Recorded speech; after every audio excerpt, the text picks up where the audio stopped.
Hi, everybody. This is Dr. Michele Turner, and we are reading through the book of Genesis. And we are reading chapters 25 and 26 today from the New International Version. Let's get started. Abraham had taken another wife whose name was Keturah. She bore him Zimran, Jokshan, Medan, Midian, Ishbak, and Shua. Jokshan was the father of Sheba and Dedan. The descendants of Dedan were the Asherites, the Letushites, and Lemuites.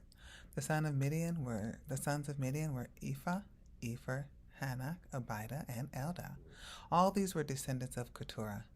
Abraham left everything he owned to Isaac, but while he was still living, he gave gifts to the sons of his concubines and sent them away from his son Isaac to the land of the east.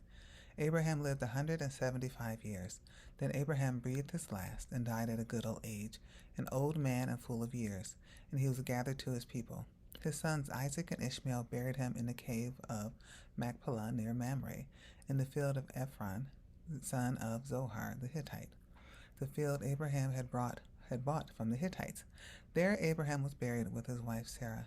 After Abraham's death, God blessed his son Isaac, who then lived near Beer Laharoi. This is the account of the family line of Abraham's son Ishmael, whom Sarah's slave Hagar the Egyptian bore to Abraham.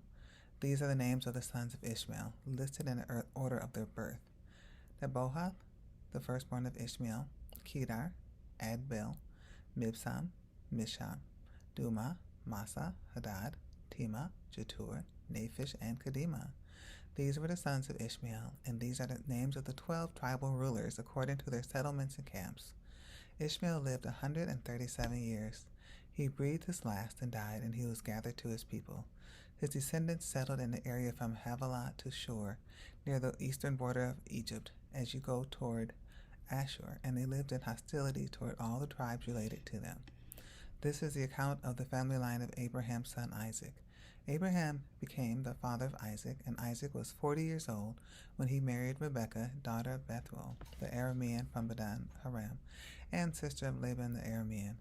Isaac prayed to the Lord on behalf of his wife because she was childless. The Lord answered his prayer, and his wife Rebekah became pregnant. The babies jostled each other within her, and she said, "Why is this happening to me?" So she went to inquire of the Lord.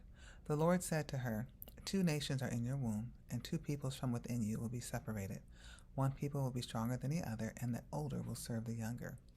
When the time came for her to give birth, there were twin boys in her womb. The first to come out was red, and his whole body was like a hairy garment, so they named him Esau.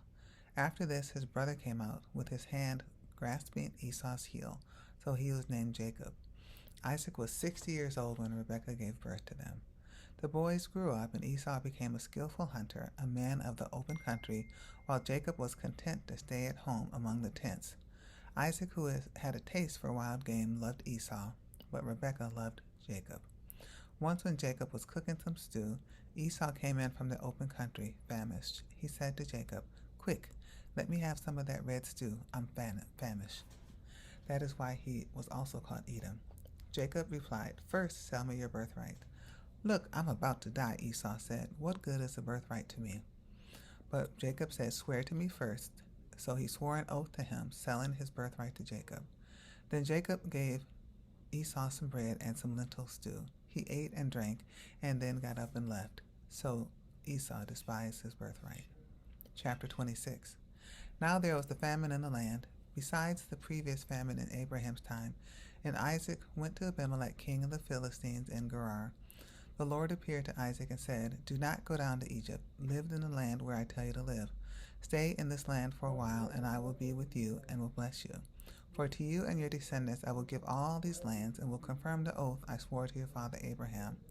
I will make your descendants as numerous as the stars in the sky, and will give them all these lands, and through your offspring all nations on earth will be blessed, because Abraham obeyed me and did everything I required of him, keeping my commands, my decrees, and my instructions."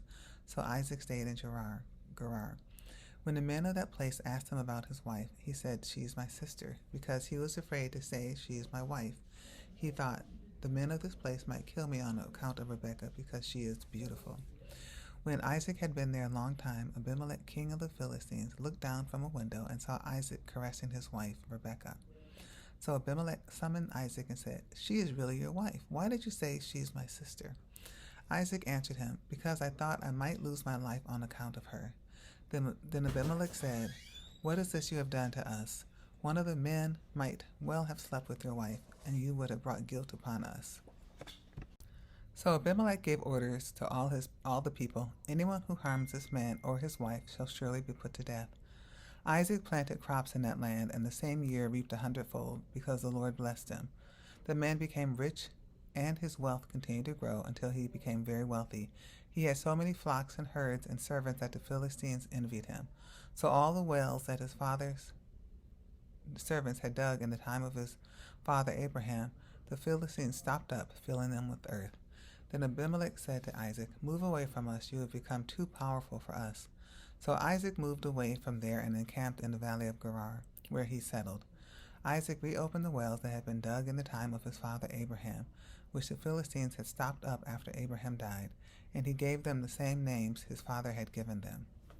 Isaac's servant dug in the valley and discovered a well of fresh water there, but the herders of Gerar quarreled with those of Isaac and said, "The water is ours." So he named the well Esek, because they disputed with him. Then they dug another well, but they quarreled over that one also, so he named it Sitnah.